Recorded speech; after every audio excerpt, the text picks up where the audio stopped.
Assalamualaikum warahmatullahi wabarakatuh. Kami mahasiswa dari program studi Manajemen Pendidikan Islam, Fakultas Tarbiyah dan Keguruan UIN Sunan Ampel, Surabaya. Pada video kali ini, kami akan menyampaikan materi mengenai hubungan kecerdasan emosional dengan gaya manajemen konflik di madrasah atau sekolah.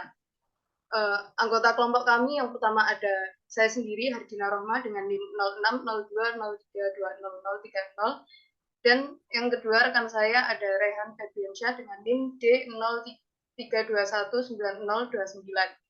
Pada pembahasan kali ini, yang pertama yaitu mengenai sifat konflik di madrasah atau sekolah, yang kedua ada respon penolakan, yang ketiga ada gap interpersonal, yang keempat ada refleksiologi emosional, dan yang kelima ada emosi dalam tinjauan psikosofistik.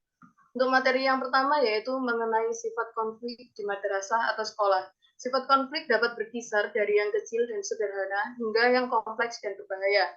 Berikut beberapa sifat konflik yang ada di dalam lingkup madrasah atau sekolah. Yang pertama ada keberagaman, yang kedua ada saling ketergantungan, yang ketiga ada emosi yang kuat, yang keempat ada keterbatasan sumber daya, yang kelima ada perbedaan persepsi, yang keenam kepentingan pribadi, dan yang ketujuh ketidakpastian.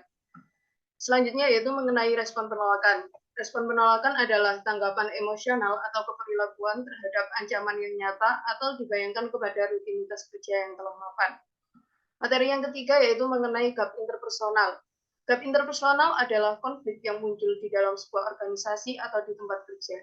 Konflik antar individu terjadi ketika seseorang memiliki kesan negatif terhadap individu lain atau selalu mengaitkan alasan konflik dengan kepribadian orang lain. Ketika seseorang memiliki reaksi emosional yang buruk, dia akan bertindak tidak wajar terhadap lingkungannya. Perselisihan biasanya berbentuk sudut pandang yang bersaing. Untuk materi selanjutnya yaitu mengenai refleksiologi emosional akan disampaikan oleh rekan saya. Baik, selanjutnya ada pembahasan tentang refleksiologi emosional, yang mana teknik ini merupakan teknik yang membantu terapis mengungkapkan kepada klien bagaimana perasaan dan kondisi mereka. Adapun teknik-teknik ini, teknik-teknik dari refleksiologi emosional, yang pertama ada refleksi emosional secara umum, yang kedua refleksi emosional pada hambatan klien, yang ketiga refleksi emosional pada dominasi klien, lalu yang terakhir yang keempat refleksi emosional pada upaya kreatif. Lalu ada emosi dalam tinjauan psikosofistik, yang mana psikosofisme juga dikenal sebagai psikologi sofistik, adalah studi psikologis tentang pengetahuan sofistik.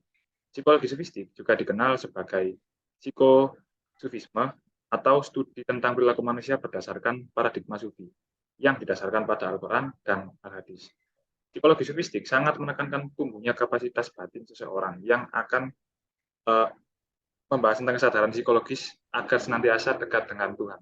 Sedangkan menurut Mulyadi menjelaskan emosi adalah pengalaman sadar, kompleks dan meliputi unsur perasaan yang mengikuti keadaan-keadaan psikologis dan mental yang muncul serta penyesuaian batiniah dan mengekspresikan dirinya dalam tingkah laku yang tampak.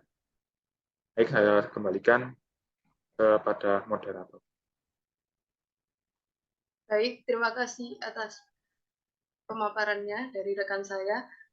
Baik, untuk teman-teman, terima kasih telah menyaksikan video pada hari ini. Kami mohon maaf apabila ada kurangnya.